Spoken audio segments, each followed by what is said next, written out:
इसलिए क्या हुआ? चाबी भूल गया? हाँ बाबा। हाँ जा लेकर आ। भूल गया कि जानबूझ के छोड़ाया? लगता है अभी भूल गया था। चाबी भूले पर हमको ना भूल जाना। ये कमरा उमरा बाद में बनवाएंगे, मैंने थोड़े पैसे बचाए हैं, पहले पंखा लगवाएंगे। इतने सालों से मैं गर्मी में पसीना पसीना हुई जा रही थी, तब तुझे माँ के लिए पंखे की याद नहीं आई? कोई भी आ जाए माँ, तेरी जगह कोई नहीं ले सकता। वो दूसरे के घर से आ रही है, उसे परेशानी नहीं होनी चाहिए। उसके सामने अपनी माँ की इज्जत करेगा तो वो तेरी माँ की इज्जत करेगी। बीच में एक दीवार उठा और वहाँ पर एक कमरा बनवा। अपनी पत्नी के साथ अलग रहना। बाबा एक ही छत के नीचे रहेंगे ना। अभी तो ऐसा बोल रहा है, शादी के बाद तुझे मेरी बात याद आएगी। खेतों में जा रहा हूँ। ठीक है। ए भास्कर, तेरा बाप नहीं आया? उसकी तबीयत खराब है। सुना है आजकल जंगली सुअर आ रहे हैं, संभल कर रहना। इसीलिए तो मैं रात को यहाँ आया हूँ। देखे बिना कैसे पता चला मुखिया नहीं आया? मुखिया जी लंगड़ा लंगड़ा कर चलते हैं कि चलने से टक टक की आवाज आती है। कहाँ जा रहा है? घर जा रहा हूँ मैं। भैया, मामा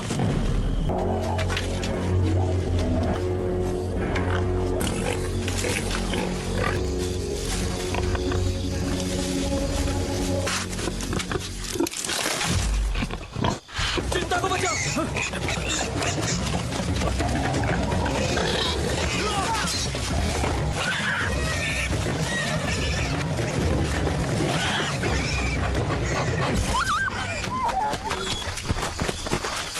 आगे मत जा।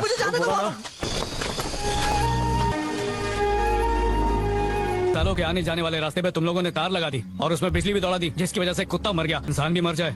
ये चाहते हो? देख बे, वो जमीन हमारी है, अपनी औकात में रहकर बात कर। चलो फिर तुम लोग खंबे लगाते रहो, मैं उखाड़ता रहूंगा, ए। समझे? जमीन किसी के बाप की नहीं है। खेत बचाने के लिए कत्लेआम करोगे क्या? ये जमीन जरूरी है और मैं करंट लगाऊंगा, फिर चाहे कुत्ते मरे या तुम लोग मरो।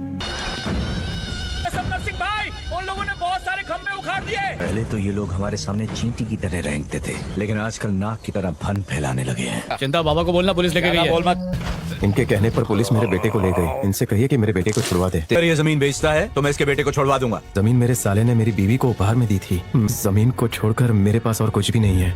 इसके अलावा मैं पंचों की हर बात मानने को तैयार हूँ। शिवमणि, नरसिंह और उसके परिवार ने तुम्हारे सामने पंचों की बात मानी है। अब इनसे माफी मांगो और अपने बेटे को छुड़वा लो। अरे इससे बच्चे के पैर छूने को बोल रहा है, तुझे शर्म आनी चाहिए। आपकी बात मान ली ना, अब जो हो रहा है उसे होने दो। बेटे से माफी मांग ली है, अब तुम उसके बेटे को पुलिस से छुड़वाओ।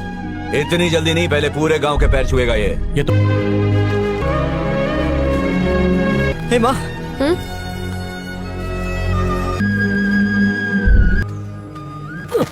आखिर ऐसा क्यों किया? क्या मालूम से तुमने और मेरे भाई ने जो इज्जत कमाई थी वो सब तुमने मिट्टी में मिला दी। उसे कुछ हो जाता तो तुम इज्जत का क्या करती? मुझे उससे बचाना था।